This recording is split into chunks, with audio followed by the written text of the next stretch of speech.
What's going on, guys? Welcome to this week's episode of Total Pod Mode, number 74. My name is James, also known as Mr. Bames, and I'm joined, as always, by Will, also known as Hoodafunk. What's cracking, guys? James, good to be back for another week. Always a pleasure, my friend. Coming up this week, we've got our catch-up, we've got some gaming news, sort of. It's been a slow news week, but we've got some stuff to talk about, so... you know, it is what it is. And then we round out the episode with part 2 of Mass Effect 3 in Completionist Corner. Now that is something I've been excited to get back into. Yeah, some shit went down this week, guys. Different paths might arise. We will see. All that to come. But first, let's hit them socials. You can, as always, find the podcast on Spotify, Apple Podcasts, and pretty much anywhere else you get your podcasts by searching for Total Pod Mode. We also post regular video content of our playthroughs, stream highlights, as well as the podcast on our YouTube channel, Total Pod Mode. You can also find us on X by searching for @TotalPodMode, all one word. Or you can find me at Hoodafunk on X, and I'm also on Twitch under twitch.tv/Hoodafunk. And you can find me on X at Mr. Bames, and I'm also on Twitch under twitch.tv/MrBames_TPM. So, Will, it's catch-up time. What have you been playing this week, man? So this week I've actually jumped back into the finals. Oh, very nice. It's a game that I've been playing quite a little bit since Christmas. I'm gutted because I did miss the window to claim your Santa Claus hat, so I'll have to wait till next year for that, unfortunately. Got it. But after jumping back in the new year, I've grown a little bit tired of playing with the heavy class. It seems like a very safe class to play as, because as I've mentioned a couple times on the podcast, they have quite a bit more health than all of the other classes in the game. They've got some pretty strong guns as well to back that up, and they've got a whole range of defensive capabilities as well. They've got like a mesh shield that you can deploy in front of you. It's very large, and your teammates can hide behind it and shoot through it towards enemies as well. Just the ultimate tank. Yeah, absolutely. You are limited because you can't shoot while you're pulling out the mesh shield, but if you've got teammates that are hiding behind you, you can really do a strong push towards the objectives in this game. But you're bored of that life. You wanted something different. What did you go for? So I'm slowly grading myself down. So I went to the medium class initially. This one actually is equipped with healing beams and defibrillators. That sounds more up your street, to be fair. Absolutely. I do really like to play a medic class in the game, and it's a very strong class to play as, because reviving your teammates, when you do defib them, they only come back with half their health. Makes sense. But you also have the healing beam to then very quickly heal them. And a lot of the time you'll be focusing your efforts on healing the heavy in the game, who has the highest damage output and the most staying power. And I've actually been using that to capture objectives with amazing effect, where one of us has just been playing as a heavy class, and whilst flames are pouring, whilst gas is coming in, whilst explosions are happening all around the heavy, I'm actually able to use my healing gun to kind of out-heal it all, and steal objectives in an environment where if you were playing as any other class and not being healed, you just wouldn't be able to capture the objective. You would have to wait or figure out a way to disperse the gas and the flames and things like that. Oh, nice. So just quickly on that. So there's the healing beam, like you shoot it at someone, they instantly heal like a quarter of their health, say? No, it's much more like the Team Fortress way of things, where they'll just gradually heal their health slowly. Okay. So it's not OP, basically, is what I'm getting at. It's not OP, but I believe you can actually stack healing beams. That's so cool. If you were to, say, have 2 medics constantly healing a heavy class, I'd really like to see the capabilities of that. That's something I've yet to get to try, but I have seen a couple of videos on the internet of that being used to really good effect in exactly the kind of situation I was describing before. If it stacks, that's incredibly powerful. Yeah. If you can dual heal the heavy class in the game, they can withstand being backstabbed, being attacked by melee attacks, getting shot, gassed, all of it. No crit. There is a crit on the backstab. No, as in, like, it would be no crit. You'd just be getting healed before the crit could take you out. Yeah. Oh, yeah, absolutely. The only way to kind of counter that would be to be attacking the medic classes. And if you're able to do all of that, I would say that you're definitely deserve the win over that. But out healing a heavy being powered by 2 medics seems like really powerful stuff. Yeah. Also with the medium class, you get turrets in the game, which are quite fun. I've been able to deploy them. They work a little bit like the turrets in Borderlands, where you can deploy them on any surface, ceilings, walls, floors. But you can also deploy them on objects in the game that you can then pick up using telekinesis. So you can stack a turret on a bin, and then hide behind the bin while your turret does the work for you, which is a pretty interesting approach. Nice. Portable cover, everyone loves that. Yeah, exactly that. Yeah, you can kind of do that through your own kind of creative means in the game. But you can only play one class for so long, and before long I was tempted to check out the light class in the game, and they're a class that I haven't had as much time to practice with, but they are very fast, very agile, and a lot of their abilities are based around movement and climbing things and scaling things very quickly. Fair play. And what's their damage output like? If presumably they can't have big heavy weapons. The damage output is actually still relatively strong, provided that you are getting headshots. One of the main weapons that you get is a M11 Uzi, and you could use that to really good effect in conjunction with some of your mobile abilities as well. So I got a little bit of a taste with the mobility in the game through playing as the medium class, because they come equipped with jump pads that they can place down on the ground. But when you play as the light class, you come with a grappling hook that you could use to latch onto anything and swing around. Or you can choose to get an evasive dash, which can be stacked up to 2 or 3 times, I think. In that motion, you'll just dash wherever you're looking. So you can use it to just zip straight up into the air as well, and combine those dashes together, so you are extremely mobile. Like Pikachu and Smash. Pretty much, yeah. You've got that kind of zip ability, yeah, minus the kind of electric attack with it. But it's really cool stuff. Yeah, that does sound cool. You can probably do some really interesting maneuvers with that as well. Well, exactly that. When you're taking on a heavy class as a light class, there are so many approaches that are just going to get you killed. The only way to really manage a situation like that is to go in like a mosquito, take off a few zips with your Uzi, maybe dash out a window, go back downstairs, rinse and repeat. You want to kind of be getting behind enemies at all points, because you are so fragile as a light class. You're just not going to withstand the fire of a heavy class Lewis gun for very long. And it's very much a game of cat and mouse, and you are definitely the mouse in that scenario. You've got to kind of outsmart the cat and use your mobility in order to kind of outsmart and outmaneuver the other slower opponents. Yeah, and hope that there's not a second cat. Exactly. Sometimes there's a second cat. A lot of the time I've noticed there's whole teams of mouses that will go in there with samurai swords and just absolutely slay, because that's another one of the weapons that you get as a light class. You also get kind of like a scout sniper rifle, which is another fun weapon to get into.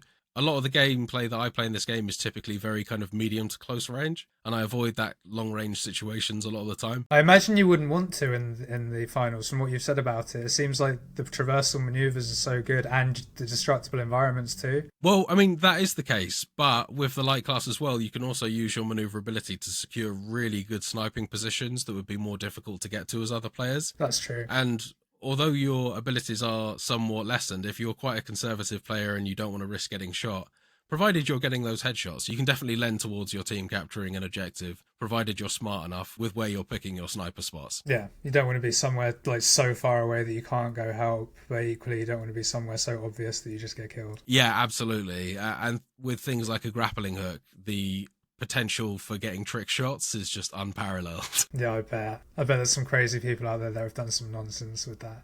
Grappling hook, 360 no scope, backflip. Of course.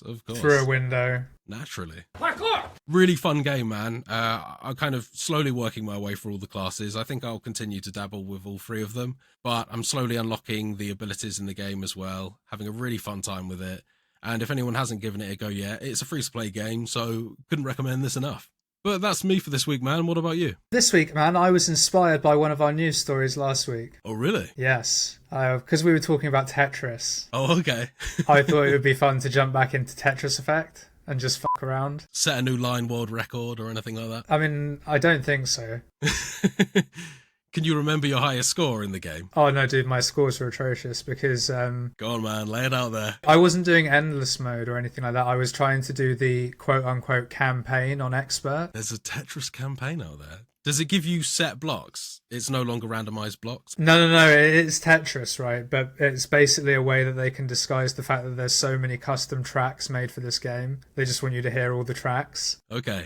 So there's like this like constellation star system type thing, and you play through, let's say, 4 levels, and then there's a quote-unquote boss level. But it's not a boss level, it's just like a harder level at the end of the set. And you go through like 6 of them, maybe 7. It's really cool. It's really fun. But it is just Tetris. But then your line, how it ended, like let's say it's get to 50 lines. When you get to 50 lines, whatever you had left on the board will stay on the board for the next bit as well. So it's kind of like it's constant. Okay. But on expert mode, I am not as good as I am on normal mode. What does expert mode do? Does it just increase the default block drop rate, or what happens? Speed, basically. Is the way the game works is you play Tetris, and then after a certain amount of lines, the song will switch up, and like the tempo will either increase or decrease normally, and that gives it an excuse to drop Tetraminos quicker. And on expert, it just starts off quicker, and then at various points will just get like instant. Fine. Okay. So it's quite hard to do when you're tired of an evening. But, I found myself enjoying it. I was getting through them. Sometimes I'd fail and then have to restart that bit, but I didn't have to restart from the start of the set, which was nice. So they have checkpoints in Tetris now as well. Wow. There you go. So it was just a good time. But because we were talking about it, I just thought it'd be fun to jump in. And then I was sort of hovering over Dragon Age Origins. Oh, right, okay. I was hovering over it because obviously we've been playing Mass Effect, and it's just like, oh man, yeah, BioWare RPGs where the story carries through to multiple games are really good. Maybe I should play Dragon Age Origins. Got it installed, like went in, did the settings and all that, but then I haven't started a character. I was just like hovering because I don't think in good conscience I can start a new RPG while I still haven't finished Baldur's Gate. Yeah, I think that's a fair point to make, yeah. Baldur's Gate is kind of like in a realm of its own in terms of it's not just an RPG, it's very much like a digital tabletop game as well. But it is expansive, and before you get into another expansive RPG, fair point. Yeah, it's just because if I play the first one, I'll then want to do 2, and then Inquisition I've never finished, so that'd be quite. But no, I need to finish Baldur's Gate 3 before I get into another big RPG. You got to stay strong, man. Got to do it. I haven't played yet this year, but I will be getting onto that at some point for sure. I need to get it done. George is kicking me because he's like, oh man, I need to talk to someone about it. Yeah. It won a bunch of awards, but I'd be interested to know in terms of numbers, there aren't many people I know that have actually played it. George is the only one I know, I think. And he's played and finished it. And I think he's started again. All right, okay. Well, fair play to him. I take it George is the type of person that would start a game and just follow it through all the way to the end. He's the antithesis of me in that regard. Whereas I'll start a character again like 4 or 5 times before I'm happy. George does his character and then just sticks goes with through. It all the way through. Just does it every single game. I respect it immensely, but I just can't do that. So I can imagine that he's got a bunch of content or different outcomes to find out what happens as well. So that's going to be a really fun playthrough for him. So much fun, but just hundreds of hours. That's the only problem. Well, if you say problem, it's not a problem, but it's a big game. But that is about it for my catch-up this week, man. So I think it's about time we move on to what we will generously call some news.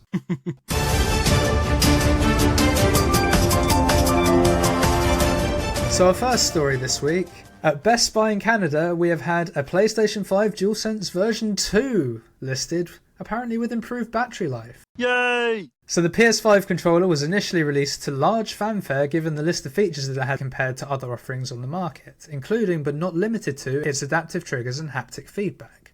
The biggest drawback of many of these features is that it caned the battery life, particularly if all of these features are being used at the same time. Yeah, I mean, the old PS4 controller didn't have the best battery life, and it didn't seem like the PS5 one was going to fare any better. Apparently 6 hours. Is that realistic? 6 hours? I swear my PS4 ones lasted like 3.5, 4. I know that in fairness they're old. But also, as far as I know, you don't actually use vibration on the controllers. And I would figure that would also consume a fair bit of the battery life, making that happen every so often. Yeah, very odd. Yeah, I think I would probably say about 4 hours on average my PS4 controllers were lasting for, yeah. So with all these additional features for the PS5 one, that was kind of like it was on the cards, really. Well, don't worry, Will. We have good news that hopefully addresses these issues. I wasn't that worried, James. I don't have a PS5. Yeah, nor do I, mate. But good news to listeners with a PS5. So according to an article from The Gamer, Best Buy in Canada has listed a DualSense controller version 2, despite there being no official announcement from PlayStation that it is in the works. The specs are pretty similar to the original offering, with 2 key differences. Firstly, it will come with a charging station as standard, and this was only previously a buyable peripheral. That's quite cool. Yeah. It kind of always seemed a bit sucky that they only provided you with one shitty cable to charge your controllers. Yeah, a bit harsh, but they're addressing that. But secondly, and perhaps most importantly, this new controller will now have a 12-hour battery life, which, if you believe 6 hours, is twice that of the current controller. Oh, damn. But 12-hour battery life. That's what I'm talking about. That's actually much better. That's good, right? If they can do that. So yeah, I mean, if this listing is to be believed, it will also sell at the same price as the original controller, which is pretty great stuff as well. Yeah, at least they haven't tried to take this in some sort of like elite version, and they've continued manufacturing the old controller. Good that they've kind of taken this forward as standard by now. Yeah, exactly. Although, great though this all sounds, and as you can tell, we're so excited about this, but we do have to give it the usual caveats. You know, without an official announcement from Sony, you've got to take everything with a pinch of salt. But if true, great news. And if that 12-hour battery life is achieved, that to me would be quite groundbreaking in a controller. That'd be pretty awesome. Yes. Yeah. Great. That's that story. So with our second story today, after less than a year, Mojang is pulling support for Minecraft Legends, a game that I don't think either of us have played. I've long dreaded this day, James. I've long dreaded this day. I know. No, I did actually play this game. Oh, you have actually played once. this game? Okay. Yeah. Well, that's good. That gives this a lot more content than I thought initially it was going to have, so that's good. Okay, we'll see. So, quoting an article from The Gamer once again, Minecraft Legends was released in April last year, so April 2023, and while it didn't blow anyone away, it was a neat little strategy game that complemented the Minecraft series fairly well by offering a different experience for long-time fans. However, it seems as though it may not have had the staying power that Mojang wanted it to have, as the studio has announced that the title won't be getting any more content updates after less than a year on store shelves. This was announced via a blog post on the official Minecraft website stating that the game has been improved and tweaked enough thanks to feedback from players, and that the studio will be taking a step back from development. Alright, that's generous. Yeah, it's nice of them, isn't it? Mojang goes on to explain that no more new content will be added following the Snow vs. Snouts update, and that the version of Minecraft Legends we now have is the one we're stuck with. What a pity. This perhaps isn't the most surprising news, given that the game seems to have very little hype around it, at least as far as I could see. And as I said before, I haven't played it, so I can't really comment on that. But given Minecraft is one of the biggest IPs out there, it's perhaps a little surprising the game isn't receiving more content only a year after it's released, or not even a year after it's released. And if it's a strategy game, I would have thought new content was a fairly sort of key thing. Yeah. Well, don't worry about that, James, because it's not a strategy game at all. Oh, is it not? So to my memory, no. I mean, like, there might be perhaps some strategy that you could, like, squeeze out of this thing, but it plays a lot like a very simple 3D action game in the sense that you're just controlling your character with one stick, moving a lot of your attacks with the other. You can cast basic spells, but I guess in a weird way, you can almost compare its gameplay a little bit to like a very simple Diablo game. Right. Like a modern Diablo game in that sense. It feels a little bit like you're playing a modern Diablo game without the online capabilities I'm talking. When I say modern, I kind of mean more like Diablo 3, I guess, to try and paint a picture of it. It's just like Diablo set in the Minecraft universe. Essentially, you have attacks, powers, magic. You can equip your character with equipment. It's just that, but with a Minecraft skin. Is that not Minecraft Dungeons? Or have I made that up? Oh, God damn it. Is that a thing? I don't know, is it? I've played Dungeons. Is Minecraft Dungeons a thing? Because if it is, I've played that one. I thought this was something different, Minecraft Legends. Yeah, no, I haven't played this one. No, I don't know what the this one's about. God damn it.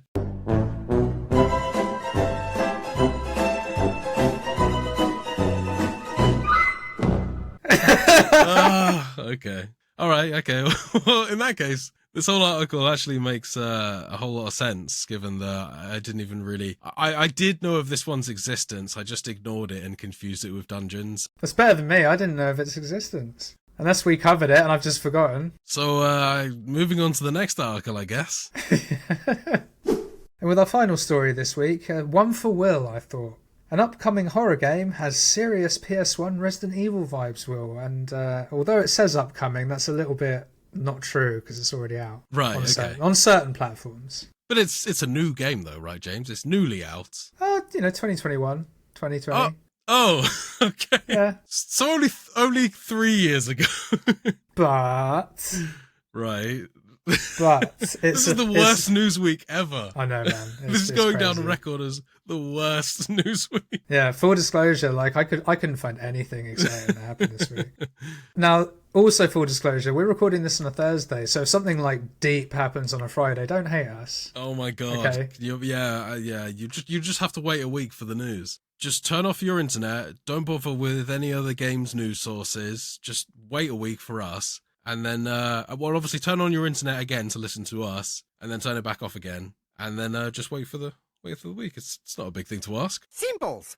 Getting us back on track with this, as reported by Game Rant, upcoming release Eliza, the developer's cut, looks to be a nostalgic reminder of PlayStation 1 horror games Silent Hill and Resident Evil. Right up your street, Will. Yeah, so I did actually check out some of the footage of this game before the podcast, and I've got to say it's definitely very apt to say that it has some serious Resident Evil vibes. It definitely does. Yeah, the way the character moves and even the gunshots and stuff, the animation's very similar. Yeah, the choice of camera angles being fixed as well, and the way that they're positioned in the corridors, it looks very much like it controls almost identically to Resident Evil in terms of the tank controls. As you say, the way that the character moves and the mechanics that I was able to glean from the trailer, it all looks very, very similar to an original Resident Evil game on the PlayStation 1. Yes, I agree from the trailer I saw as well. So in said trailer released on YouTube, Eliza the Developer's Cut has confirmed that it will be releasing on Xbox, Switch, PlayStation 4 and PlayStation 5 on the 6th of February 2024. The game's premise is that Eliza, the titular character, is whisked away to a Victorian-style mansion populated by mechanised monstrosities and creepy dolls. Big mansion, also Resident Evil vibes, right? Yeah, the setting looks very familiar. There were honestly shots of the game that looked like it had been straight out of Resident Evil with a model swap. The trailer shows several scenes which seem to be a fusion of the PlayStation 1's Resident Evil game's locations, setting and feel, just as Will's just said, with the lead character clearly reminiscent of Alice from Alice in Wonderland. Even some of the visual backgrounds are similar to RE1's mansion and corridors, which should take players on a highly familiar yet new experience. The last shot in the trailer even emulates RE1's first zombie encounter. That's true, I had clocked that. Yeah, the kind of zombie stepping up and turning its head to face the character slowly. Yeah, I'm all about this. It definitely looks like some of the enemies in the game, though, differ greatly from Resident Evil stuff. There's some really corny enemies at some points. I saw like a crazy killer clown and some really interesting twisted enemy designs that look more like Silent Hill enemies as well. The way that they move is a lot creepier. Yeah, I saw one that looked like Ursula from The Little Mermaid. Yeah, there was definitely that. Yeah. Kind of like a tentacle monster sort of thing. Yeah, underwater people. But there's also like a giant head being wheeled around and what looked like kind of like small things on tricycles as well seem to be chasing the character. It looked like there's some fast moving enemies, a good mixture of things. I was just impressed to see just how much variation in terms of the overall enemy designs that there were packed into that one trailer. We saw loads. Well, you can pick it up now on PC, Will, because it came out in 2021 on PC, as we mentioned at the start. Right. Yeah, I wish I'd have known about this game. And due to the positive reviews and nostalgia hits from this release, the developer's cut is now due to release on multiple platforms. Oh, there we go. We're getting the extended edition, maybe. Is that on PC? The director's cut. Yeah, director's cut. Yeah, I'll take it. So that's the one that's coming to all the consoles I mentioned earlier. So at the moment it's just PC, but it's now going to come to all the consoles, so everyone can enjoy this game. Nice one, man. I'm looking forward to checking this one out a little bit more. It's definitely got my attention. And there we go, at least one of the news stories hit this week. For me, at least. But yeah, for Will at least. We hope you enjoyed it too. But that does bring us to the end of the news for this week, so I think it's about time we moved on to Completionist Corner. Here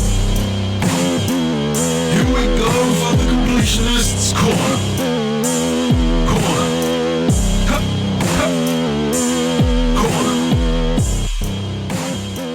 So we pick up our tale back on the Normandy, having just evacuated the new Turian Primarch, Adrian Victus, from a moon of the Turian home planet, Palaven. We convinced Victus to chair a war summit to try and get all of the council races to assist us in our fight against the Reapers. However, Victus only agreed to do so if we could convince the Krogan to join the fight against the Reapers on Palaven. A tall order given the years of racial tension between the Krogan and the Turians. Being Shepard, we agree to this seemingly impossible task before heading to the comms room to keep Alliance Command in the loop. Whilst in the comms room, we are contacted by the Asari councillor, who states that if the Krogan are going to be involved, then the Asari will not take part in the war summit as it is doomed to fail. Way to stay optimistic, Asaris. Jesus. Before having a chance to begin the peacemaking process, Shepard receives a call from Joker over intercom, stating that ED has gone offline and that we should head down to the AI core as a priority. After a brief chat with Engineer Adams, Chief Engineer aboard the Normandy, and our resident doctor, Shepard enters the AI core only to be greeted by the sight of our silver-skinned Dommy Mummy back alive and kicking. However, this is no longer Dr. Eva Core, i.e. a threat, is none other than Edie, the Normandy's AI, who has taken control of the body so that she can accompany us on our missions if called upon. See, we told you we'd need to keep the body. And if you thought we were being filthy, shame on you. With Edie now suited up and the Normandy back online, Shepard and the crew head to the Anos Basin to take part in the War Summit. The Normandy rendezvous with a number of diplomat ships from various races, and it is decided that the summit should take place on the Normandy as it represents neutral ground. So, dressed our best to impress, our ship holds a summit between Primarch Victus of the Turians, the Solarian Dalatras, and the leader of the Krogan, none other than our old running mate Erdnot Rex. And he is alive in both of ours. He's one of the few characters that made it through on both our games. He did make it through, yeah. I don't know if he could have died in the first game or not. Yeah, you know when you have an argument with him on Vermeer. Oh, right. You can kill him. Right, okay. Yeah, I definitely didn't do that. Good, because Rex is great. And Rex's terms are simple. Cure the genophage and the Krogan will aid the Turians as well as join our battle against the Reapers. The Solarian Dalatras finds this suggestion absurd, referencing the Krogan rebellion as reason not to do this, but Shepard agrees to the terms, much to the Solarians' chagrin. During the summit, Rex also brings forward evidence that the Solarians are holding some female Krogan who survived Malon's experiments during the events of Mass Effect 2, meaning that a cure for the genophage may be closer than initially expected. With this news, everyone except the Solarian Dalatras leaves the summit to go and collect the surviving female Krogan from a facility of the Solarian planet of Surkesh. The Dalatras protests, but it falls on deaf ears, at least in James's case. And at this point in the game, there is an option to do a bit of a renegade interrupter during the cutscene. You mostly just kind of shout at her and just tell her that, that she's wicked. That's about it. Yeah, there really isn't much more to it than that. So Gillian didn't get super Larry and shoot her in the arm or something. So I pull out my gun. Oh! No, unfortunately, there wasn't an option to pull out my gun and start blasting. Kind of a little bit disappointed with the amount of opportunities this game is providing me to do that, actually. Yeah, I mean, I think there's a lot in side quests and stuff that I've seen, and I'm like, oh, I want to press you. Oh, I want to press you in some of them. Right, I'll have to get into it later. So there are more coming. There's more coming. There's definitely one coming for you. I know that. As we approach the facility on Surkesh, there is confusion as our Kodiak shuttle is denied landing privileges. Rex, who naturally distrusts all Solarians given their role in creating the genophage, decides to jump out of the shuttle to clear the landing docks himself. Before all hell can break loose, a Solarian called Paddock Wicks runs out to quell the tension and inform us that they have only just received the instructions to allow us to land, this being a secret facility. They ask that Shepard calms Rex down and says that we may enter the facility to collect the female Krogan, although Rex must stay under surveillance. Rex reluctantly agrees and Shepard is given permission to head deeper into the facility. And this was where I think we're going to have the first of our sort of diverging pathways to discuss, I think. Because if I remember correctly from Mass Effect 1, when we were on Vermeer, Major Kirahi didn't survive, did he? The Solarian who helped us out against Sauron's troops. No. He definitely didn't make it into Mass Effect 3 for me. So this is probably one character that I definitely didn't get to meet again. Yeah, and it was a cool callback. I love this sort of thing in BioWare games. Hence why I was hovering over Dragon Age Origins from the catch-up. And it was cool that Kirahi comes back, and it really worked with the setting. We're in a sort of Solarian secret facility where they test experimental weapons and do crazy shit. And it was nice. You just get some cutscene and some dialogue where you catch up with him a little bit, and then he leans into you at the end and goes, "Whatever the Solarians do, I'll fight with you," and you get him as a war asset. It's quite nice. All right, okay, yeah. But it doesn't change the game at all. It's just a nice touch. No. I've noticed the war asset system in this game is... all of it really is just a nod back to shit you've done throughout the previous couple of games. And lore-friendly stuff as well, with just the armies of what various races would have and things like that. Mm. And the other thing that I think is going to be different because of how Mass Effect 2 went for the pair of us is that when I went into the bowels of the facility to go collect the female Krogan, I was greeted by Mordin Solus, who was one of our companions from Mass Effect 2, the Solarian, and he's awesome. I think he's great. But I don't think he survived for you, did he? No, Mordin didn't survive the suicide mission, unfortunately, which meant that I was actually, throughout this section, accompanied by the Solarian who greeted us, Paddock Wilkes. And he's a researcher, basically, that's been working on the base. Fair. I was wondering if it might be Malin, but then you probably killed Malin in Mass Effect 2. I did. Yeah, I did that. Destroyed his research, killed him. Yep. Yeah. So I'm guessing that Paddock is just a complete Mordin swap out then, because it turns out that the evidence that Rex had for the Solarians getting their hands on the Krogan, in my case, it was Mordin that had provided it. So I'm guessing that your mole, as it were, is going to be Paddock. Pretty much, yeah, absolutely. And you can actually have a little conversation with Paddock as well about Mordin. They talk about a time that they got drunk and started having a fight. That's cool, actually. That's good jokes. Yeah, he doesn't have as funny a cadence as Mordin though, so I can't imagine that he's as fun. But... No, and he seems kind of... I mean, a lot of Solarians are weirdly pragmatic, but Paddock seems less so than I remember Mordin being. God rest his soul. Yeah, you miss him now, don't you? Fucking dealing with Paddock Wicks. Well, we'll get into that. We'll get into that. Okay, say no more. Our mole informs us that only one female Krogan remains alive, with the others all dying at the facility as a result of the trauma from Malon's experiments. We briefly meet the surviving female, known only as Eve at this time, but before we can extract her, alarms start sounding and we are advised that the facility is under attack from Cerberus. Those damn Cerberus dogs! They're back again to cause more trouble. Our mole decides to stay with Eve and escort her pod to the landing zone at the top of the facility, leaving Shepard and the crew to make their way to various checkpoints to ensure safe passage. During our travels through the facility, Shepard is contacted by Rex, who tells them that they will take the Kodiak and meet us at the landing zone for extraction. There are 3 checkpoints in all, each with increasing numbers of Cerberus troops to deal with. The first 2 checkpoints are fairly standard fare, however the 3rd checkpoint is extremely well guarded and finishes off with a fight against an Atlas. Yes, and I don't believe we mentioned Atlases in our last episode, and these are quite notable enemies that we'll be dealing with quite a lot throughout the game. So essentially the Cerberus Atlas is just a giant mech. Basically, yeah. Yeah, with a sort of glass cab, for lack of a better phrase, and they have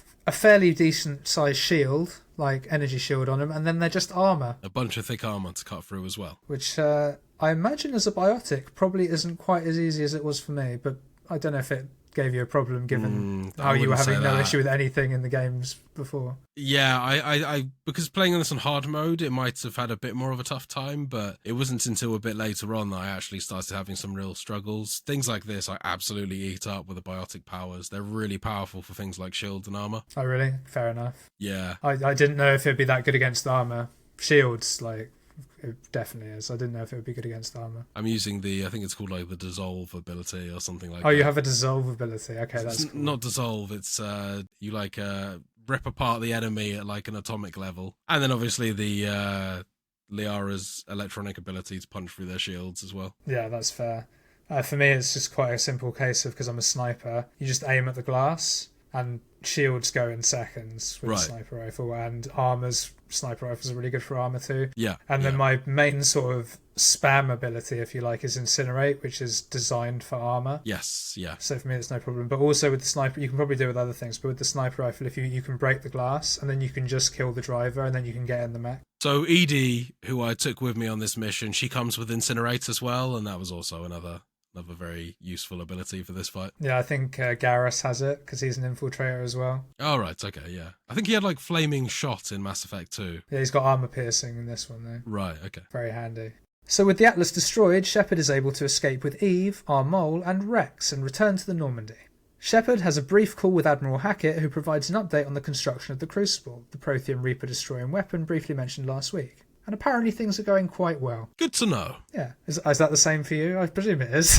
Yeah, I don't recall them saying that things were, any worse than obviously sustaining an alien invasion. But other than that, yeah, not too bad. Sweet as. After speaking to Hackett, Shepard returns to the War Room to find Victus and Rex arguing over the terms of their deal.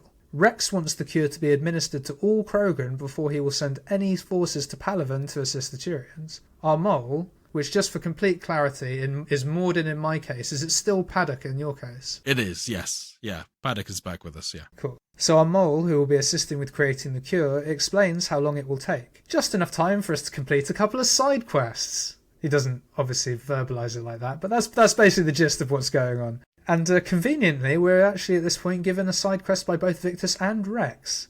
Each are tasked to assist the race of the quest giver. And what I wanted to do here was, because I don't know which quests you will have picked at this point. So the quests that you get are essentially Rex has a lost team, you have to go find them, and Victus's is I've got a lost team and you've got to go find them. That's essentially what goes down in those missions. Pretty much, yeah. I would like to know what missions you did between these, because I think that you have to do 2 quests and then you get the chance to move on with the story. But we spoke before the pod and you said that you thought it might even have only been 1 quest. Yeah, I only recall doing the 1. Which quest did you do? Because you can, I believe, do any side quest. You don't have to do one of these 2 quests or anything like that. I think you just have to hand in a quest or 2. So I'm just curious, which one did you do? So I actually went ahead and did the Krogan quest here, which takes you to a planet where they mention the return of the Rachni. Yes, I did this one too, so we can both talk about it. That's good. Brilliant, yeah. So my choice in the previous game actually led me to eradicate any chances of the Rachni coming back. So this was all big news to me that there were signs of another Rachni uprising. Yeah, you burnt the queen in a vat of acid, didn't you? Yeah, just a bit. You might have done. Just a touch. Just Eradicated a a species. They're evil spiders, James. Like, I'm not going to feel bad about that. I'm sorry. That's fair, man. That's fair. But I've got to say at this point, I definitely felt you can be more evil in Mass Effect 1 and 2. 100% you can be more evil in those 2 ones. Absolutely. I kind of feel like my character is, ever since seeing that kid die, Gillian has turned into a real wet blanket. More on that potentially when we review this whole story at the end of the game. So this was a mission where we were working our way through. We met up with a guy in my campaign called Erdnot Dag, who you may well have done in your campaign. However, he was there. Yeah, he might have been there. Yeah, so Erdnot Dag is the leader of the local Krogan clan. However, in James' case, I actually believe that this is Grunt, our buddy from Mass Effect 2, who sadly, like Mordin, did not make it past the suicide mission at the end of Mass Effect 2, in my case. Yes, no, for me this was Grunt, my boy from Mass Effect 2, the Rex replacement, essentially. And for me, he had assembled sort of the best warriors from all of the various Krogan clans under his team, which I can't remember what it's called because I'm useless and didn't write it down. I think it begins with an A. Whatever it is, it's a team of like Krogan special ops, basically. Led by Grunt, who's just like jokes. Or in my case, led by Erdnot Dag. Yeah, but no one gives a shit about Erdnot Dag. Erdnot did his job just fine. He's just a bit of a bellend, mate. Like, Grunt's where it's at, because with Grunt's like your son. That's true, yeah, you did hatch him out of an egg on your ship, yeah. Yeah, well, pod, but yeah. An egg pod, yeah. With fucking Dag, who gives a shit? Well, I mean, like I said, he was pretty welcoming for a Krogan landing on the planet. He's all right, to be fair. I'm just Grunt's better. It's a shame you didn't get Grunt because you'll miss out on the cutscene at the end.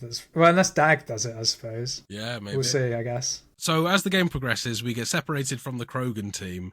We end up traversing through lots of underground tunnels littered with spider webs. Eventually, we actually run into some Rachni that have been fused with Reapers. And soon commences a large battle of your way through these underground tunnels, fighting these kind of Reaper Rachni abominations. Spider Boys. Spider Boys. Before we finally arrive at the chamber of the Queen Rachni, who explains that her children have been warped by the Reapers and she doesn't have the hive mind connection with her children that was capable by the Rachni Queen in the first Mass Effect game. Yeah, who, just for the record, was still alive in my one, but had been Reaper-fied a little bit. Right, okay. It wasn't the same one though, was it? Or it wasn't... Yeah, exactly the same one, because I let the Queen go. Right. So I believe that with your one, because you killed the Queen, which is also what I did in my Renegade playthrough when I played it, I think that like the Collectors are Reaper versions of the Protheans. Sure thing. I think it's a Reaper version of the Rachni Queen, just completely made from robot. Whereas mine is like basically the Rachni Queen from the first one, but with like Sarenish adornments. Yeah. But she's still got her own mind because they couldn't indoctrinate her. Ah, okay. Well, so this one doesn't have... I don't think they were able to indoctrinate fully the Rachni Queen in my game either, but she did explain that all her children didn't have a connection with her and they were able to indoctrinate her children instead. Yeah, that's exactly the same conversation, I think. Fine. Yeah.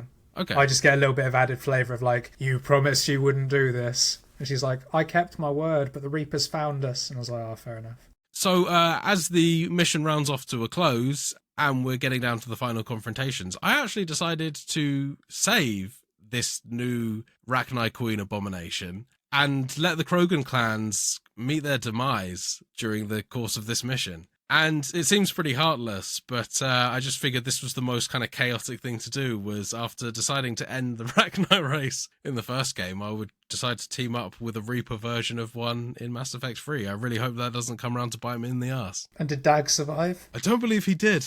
No, I didn't get him or his faction on my war assets, no. Oh, man. F in the chat for Dag. Yeah, Rex did say a little something about him when I arrived back on the Normandy, but no, Dag did not make it through.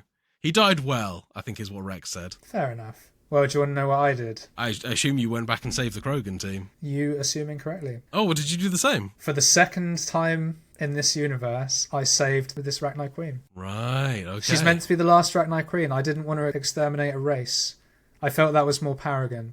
Yours was already dead, sense. So yours was just pure chaos. But in my case, it's like, I'm a Krogan lover, so it was a little bit like, oh man, I know that I'm sending these guys to their death. And Grunt could die as well. Like, oh no, what the f***? Did Grunt survive? Of course Grunt survived. Right, like, okay.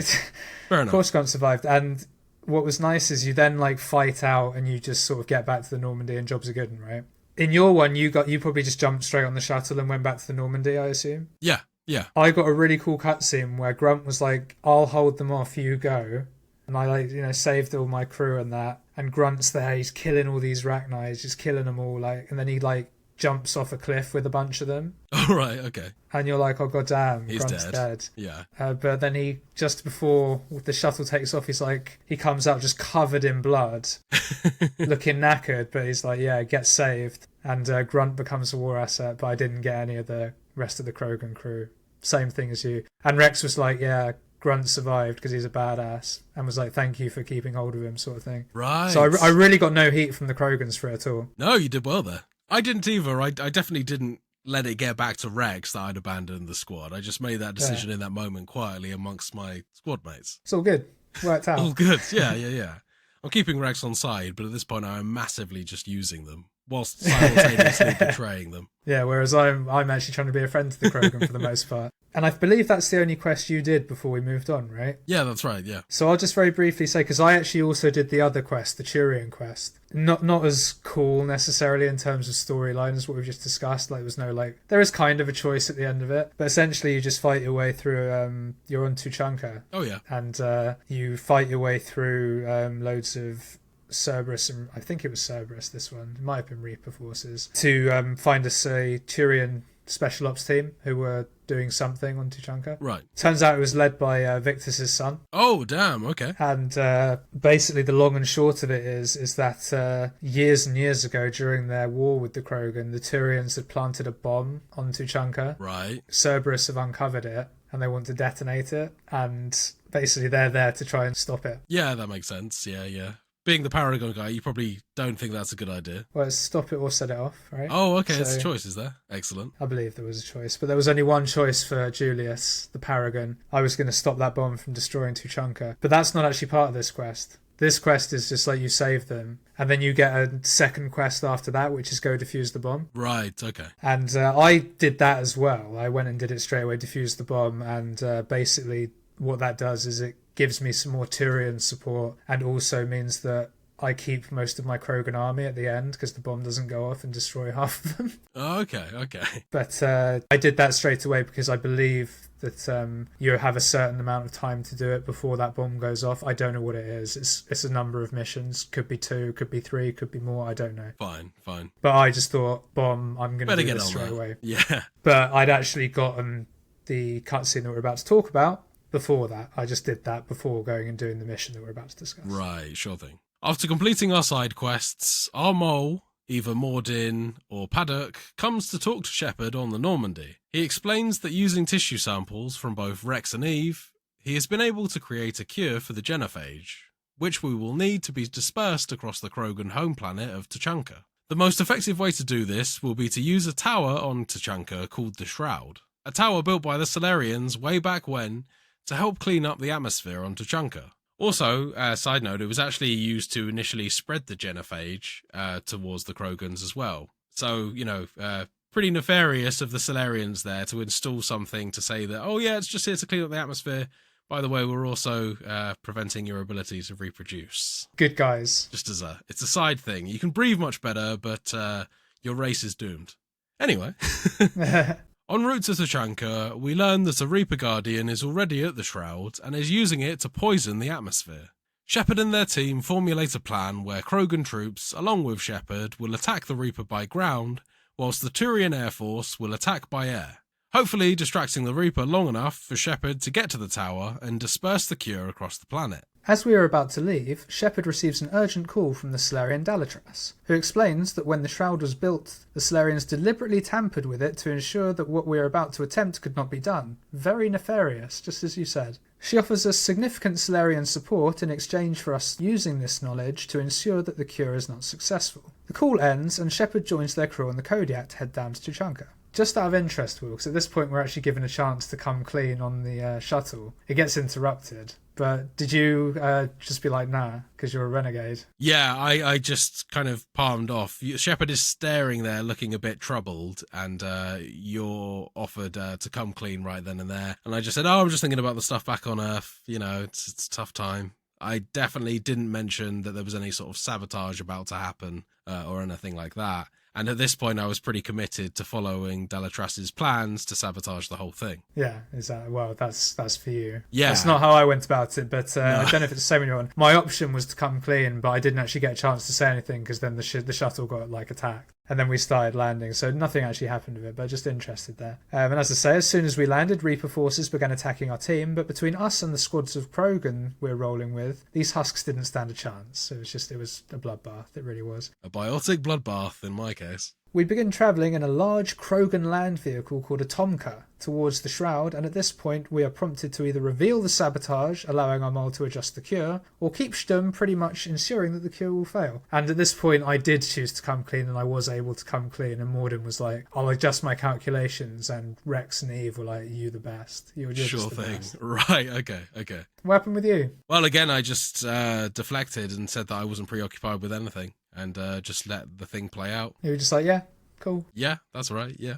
Man, how could you do that to Rex? For all you guys have been through together, how could you do that? Like I said, I'm just playing the worst, the bad guy in all these situations. I'm playing like a goddamn psychopath, just to see what happens. Yeah, where this game allows you to, anyway. Eventually, our convoy is stopped by a blown-out bridge, meaning that we'll have to continue the journey on foot. Before we can set off, however, the convoy is attacked, and Shepard orders that Eve be moved to safety. Rex obliges by taking her away in a Tomka, whilst Shepard and their team head underground into some catacombs, which are later revealed to be the ruins of an ancient Krogan city. Quite a cool place, this. Nice and dark, using lots of torchlight and stuff. So, in this section, they were really trying to tug at the heartstrings. They even insinuated that the Krogans had a lot more culture, and at some point they'd gone through something akin to the Dark Age, and they'd actually kind of lost a lot of skills and things like that. I'm not quite sure whether it ever gets explained why, but the Krogan used to be a lot less warmongering, aggressive race, and they had a lot more culture. And they were kind of insinuating that the society was very different to what it resembles now, and maybe all these people accusing the Krogans of just being this hyper-violent race. Maybe there's a good reason for that we've yet to explore. Genophage, it turns out. It's the Genophage, is it? I suspected that might be the case. Is not only did the Genophage stop their ability to reproduce, it also devolved their society. Well, pretty much, because what happened was in Tachanka, the Genophage happened and they couldn't breed anymore, so they all just got really pissed off and started attacking each other. Right, okay. And all the clans started nuking each other. I think they were fighting over fertile females, right? Right, because the Genophage wiped them out. I think that's what it is. I could be wrong. But I was getting the same sort of tugging at the heartstrings style at this point. Yeah, I mean, they don't necessarily, no one's calling you out for my secret plans to sabotage it. And no one's calling me out because I'm a legend. And you're not going to do it. You're not going to sabotage it. I told them exactly what was going to happen. So whilst travelling through these ruins, we are attacked by a number of Reaper enemies, including Ravagers, which are Reaper-controlled Rachni, as I mentioned before, along with the usual assortment of husks, cannibals and brutes. Various dialogues throughout also explain how these ancient ruins are home to the mother of all Thresher Maws, Calros. Beast Calros. And Thresher Maws are like these kind of giant sand snakes, I guess, sand worms.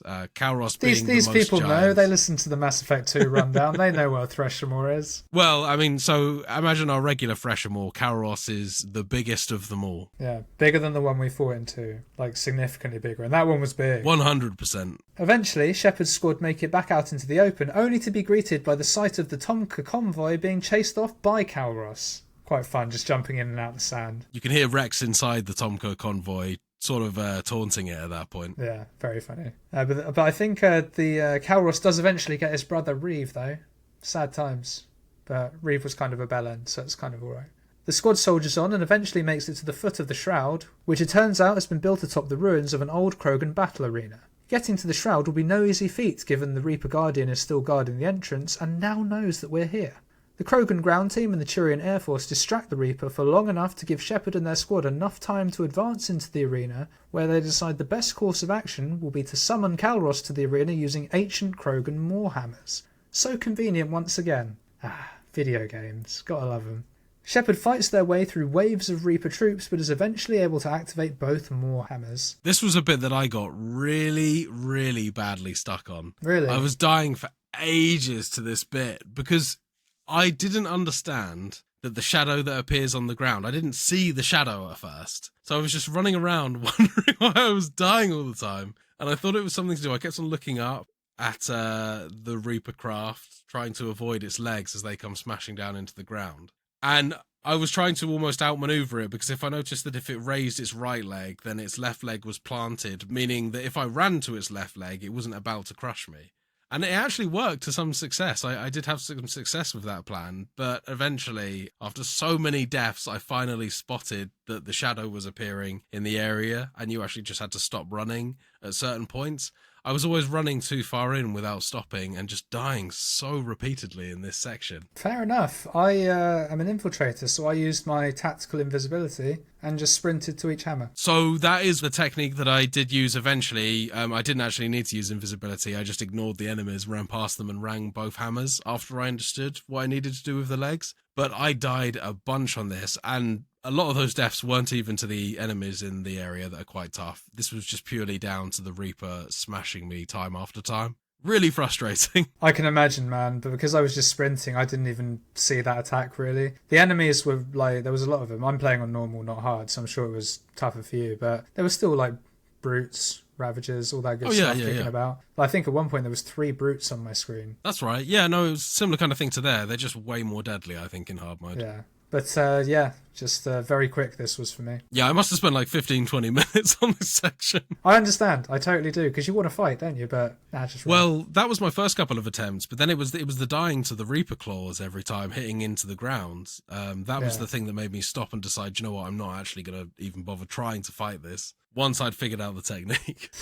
Calros is summoned by the Moorhammers and takes care of the Reaper in short order in a pretty cool cutscene. And this was a pretty cool cutscene. Very cool cutscene. Kind of looked like a giant boa constrictor taking on like a large crabby spaceship. Is how I'll go ahead and describe it. Might be underselling it there. The look that on James's face is that I'm perhaps underselling this a little bit. Well, no, it's more that I just don't like that you call them spaceships. Because they're not spaceships. I mean, they're a race of aliens that resemble starships. You actually learn they're not spaceships in one of the DLC in this. So fuck you with your spaceships. I mean, Mass Effect literally calls it a starship in their own description of it as well. So, but they wrote this DLC that corrects it. So they retconned it. Well, I don't know. I'm probably still misunderstanding somehow. I think you're just maybe hung up on the semantics of it. I mean, I am. Yeah. I don't like the fact that they're called spaceships because it's like a spaceship couldn't do what they do.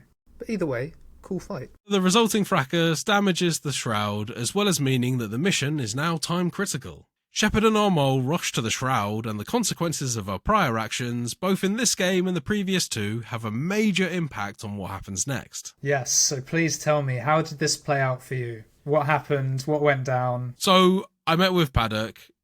He clocked that there was an issue that he would need to go into the centre of the base to fix, and I told him, I can't let you do that, Biotic.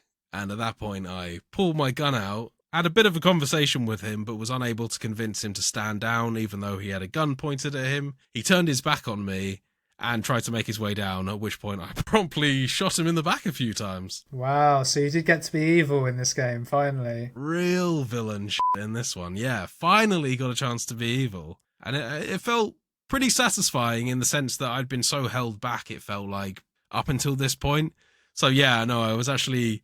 Unlike some of the times in my Mass Effect 2 playthrough where I felt pretty guilty about my decisions, I was really kind of basking in this one. Nice. And then what happened? How did it then play out? So at that point, I did later on in the game get confirmation that the genophage was cancelled. It didn't work. It was ineffective. And all the Krogans are kind of around and celebrating. And that was a pretty awkward moment, especially when Rex is thanking you for the solving the genophage when you know in reality that it's not going to have any sort of effect. And Delatras commended me for my actions. And she also told me that she would kind of give me a pre-baked lie that I could tell in the future when suspicions did arise after the Krogan, hopefully after we defeat the Reapers, then figure out that actually our cure for the genophage didn't work. What happened to Eve? Eve unfortunately died as well, due to her sickness, and owing to the fact that I destroyed Malon's data and killed Malon previously, that also meant that she didn't actually make it through the mission, unfortunately. And I was greeted to a fairly long funeral scene where she was incinerated. Yeah, she's very important. I imagine she would be very important to the work around the genophage as well, which I cancelled, so perhaps not so much anymore. Well, she's immune to the genophage, so yeah, she was kind of a big deal. Yeah, especially seeing as, the genophage is back on, and their only hope of curing it is off the cards now. Man, you're a dick. I am a real evil guy. Finally. Well, I'll bring it back up, because in my one, it was Mordin, and obviously I'd already told him that there was the sabotage thing, so he'd already adjusted his cure for it. Job was a good one, but we had a really touching scene because Mordin realised that the only way he could do it was manually, and he'd have to go up to the top of the tower and do it, which is a one-way trip because the tower is basically exploding around us by this point. Right, okay. So I have a nice little conversation with Mordin, tell him how much that I respect him and how good a mate he was and that I'll miss him. Right, okay, yeah. Goes up in the elevator, sorts it out. Lovely cutscene where you see like the yellow cure go over the shroud before the shroud gets destroyed. So the cure's been dispersed, it's in the atmosphere. And because it's a legit cure, it worked. Eve survived because I did save Malon's data. And basically I got the perfect Krogan ending to that mission, which led to me getting a Krogan army in my war assets. I think that totals roughly 750 or 800 points, which is quite a lot. Fair enough, yeah. And Eve becomes a wise woman and kind of preaches to unite all the clans. So the Krogan just become like hella powerful. Right, okay. And assuming that we survive the Reaper threat, they will be a problem. Like in a good way. They're going to need like a new planet. That was something that they were still pressing for in my playthrough as well, is that Rex did not want to be confined to Tuchanka anymore. Yeah, well they wouldn't be able to because they're going to be fucking like rabbits when that shit's done. Particularly in my one. In your one they're just all going to be still miscarrying and stuff. You know that thing you were reveling in just now? Yeah, absolutely. But to counter that though, Delatras did grant me some more assets of my own, so that was something. I've got some additional Solarian buddies now that'll back me up. Probably, in hindsight, not as good as the Krogans to have in a gunfight. Solarians are sick, though, to be fair. This battle against the Reapers isn't going to be won by brute force alone, so we'll see. So with Tuchanka now saved, destroyed, or otherwise by Shepard, because presumably in your one, the bomb's going to go off at some point as well. Yeah, I should probably get around to that at some point, yeah. I was actually planning on returning to Tuchanka after that mission and pursuing those other side missions before I started that one. I was kind of in two minds whether I did the side missions first or the main mission. Ended up doing the main mission, and then I'll probably come back for those, if it's possible. Yeah, you might have to look at that. I don't know if it's possible. It might be. If not, I guess the Krogan race really are doomed. They're about to get blown up as well. God damn, what an awful time. It's a bad time to be a Krogan in my playthrough of this game. Yeah, sucks to be a Krogan. Oh dear, but with the Tuchanka now complete mess in Will's case and like completely saved in my one, Shepard and the crew return to the Normandy to debrief. With the Turian and the Krogan alliance now solidified, we finally have the full support of the Turians in our battle with the Reapers. After debriefing with Admiral Hackett, Garrus tells Shepard that they need to rest after such a grueling ordeal. And that, dear listeners, is where we'll leave it for this week. Fun time this week. I must say, though, I'm actually a little disappointed that our runs didn't veer off more. I thought there was going to be a bit more difference. Yeah, at this point, it seems to be that we're just kind of having character swaps. And I guess the implied differences are quite large in terms of what will actually eventually become of the universe. However, the immediate repercussions don't seem to be that obvious. No, and I was wondering if you get different cutscenes with people being pissed off at you, and it doesn't sound like you have in most instances, which is a bit of a shame. Not so much. To be honest with you, I'd be surprised if anyone would dare to be pissed off at Gillian Shepherd, given her treatment of her crew members up to this point. I mean, she is just looking for any old excuse to jettison you out the airlock. Have you changed your crew makeup in this second week, or are you still sticking with Liara and It's a ladies' James? squad. It's Liara and Edie at this Edie point. Now. Yeah, we're sticking with Liara and Edie so far. And my only other two options really are just Garrus and James at this point. There isn't anyone else to actually recruit. I was kind of wondering, before I put a few bullets in his back, is there other content that I could have done in between, maybe on some side stuff? Can you get Caden back at this point? He sent me an email, but I ignored it. I'm just leaving him in the hospital. It's coming. Right, okay. Yeah. Okay. The next mission that we do, you'll see Caden again. Sure thing, okay. But there is a mission that is called, confusingly, it's called Priority Eden Prime. So you might think it's a main mission, but it's not. It's DLC. If you do that mission, you get another companion. All right. Okay. Who I think you might like. He's a Prothean called Javik. Right, okay. I'll have to go check this one out. Yeah. And he's kind of renegade-y, so... I think I've heard of this character before, doing a bit of background research into the whole Mass Effect series, so maybe I'll go check that out. Yeah, I'd never used him before. He's quite fun. But I'm still Garrus and another person, basically. Right. Garrus and just anyone that'll do. So there wasn't any sort of major questions that I wanted to ask, but I did want to find out after last week, did you try your charged melee attack in the game? Yes, thank you for reminding me, Will. I did try my charged melee attack in the game, and I'm happy to confirm that yours is a specific biotic one. Oh, right, okay, cool. So what did you get then? What happens with my one is he charges up his Omni Blade. All right. And does almost like a Link, hold your sword and then swing through. All right, okay, cool. So it is different. So presumably, I've probably got the same as most everyone else now, but unless a soldier just punches you, I don't know.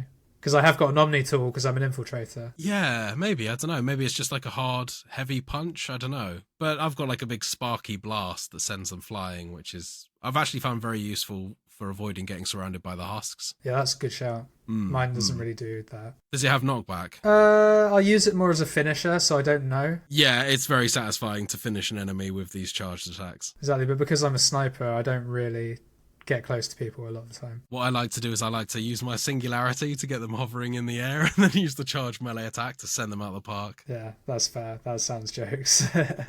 Lots of ragdolling and sending enemies flying in my playthrough. Excellent. That's what we like to hear. I wish I could do more of that.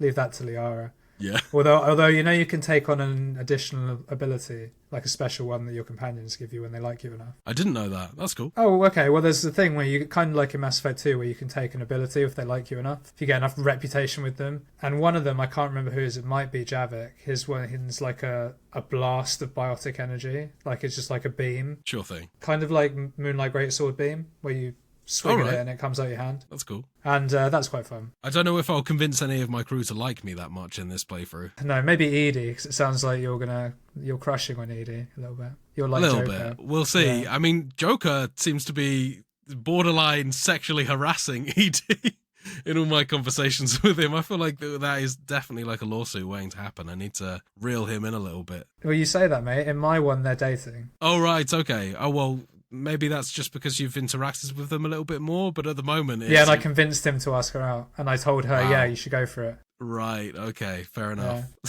Yeah. You remember this moment when the end comes, mate. Laughing in the face of true love. Is that what's happening? Is this the Shrek and Fiona situation here? I don't know. I don't want to say any more. Spoilers. And on that note, I think that just about rounds off Completionist Corner for this week. And that brings us to the end of the show. If you've enjoyed what you've listened to, you can, as always, find the podcast on Spotify, Apple Podcasts, pretty much anywhere else you get your podcasts by searching for Total Pod Mode. We also post regular video content of our playthroughs, stream highlights, as well as the podcast on our YouTube channel, Total Pod Mode. You can also find us on X by searching for @TotalPodMode, all one word. Or you can find me at WhoDaFunk on X, and I'm also on Twitch under twitch.tv/WhoDaFunk. And you can find me on X at Mr. Bames, and I'm also on Twitch under twitch.tv/MrBames_TPM.